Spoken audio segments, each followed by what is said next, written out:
ইরানের সঙ্গে যুদ্ধ তো চলছেই, কিন্তু আমেরিকার ভেতরেও আরেকটা লড়াই শুরু হয়ে গেছে।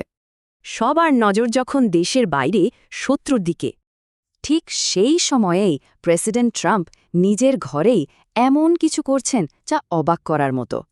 ভাবুন একবার, সেনা প্রধান থেকে শুরু করে অ্যাটর্নি জেনারেল বড় বড় সব মাথারা চাকরি হারাচ্ছেন। মানে যুদ্ধের সময় যা হওয়া উচিত এখন ঘটছে ঠিক তার উল্টো। সবচেয়ে বড় খবরটা হলো army chief of staff general Randy জর্জকেও সরিয়ে দেওয়া হয়েছে। অফিসিয়ালি বলা হচ্ছে তিনি নাকি রিটায়ার করছেন, কিন্তু আসল গল্পটা অন্যরকম। শোনা যাচ্ছে তিনি নাকি ইরানে গ্রাউন্ড অপারেশনের বিরুদ্ধে ছিলেন, আর সেটাই কারণ। আর এই ছাঁটাই কিন্তু শুধু সেনাবাহিনীতে হচ্ছে তা কিন্তু নয়। দেখুন, একই দিনে চাকরি গেছে অ্যাটর্নি জেনারেল প্যাম বন্ডেরও।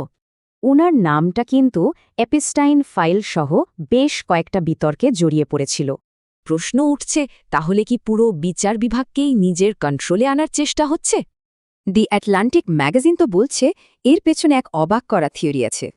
প্ল্যানটা বেশ সোজা, বাইডেন যুগের অফিসারদের সরিয়ে নিজের অনুগতদের বসানো।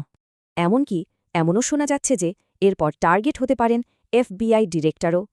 দেশের ভেতরে এই যে এত কিছু, এটা কিন্তু ঘটছে বাইরের এক চরম সংকটের মুহূর্তে।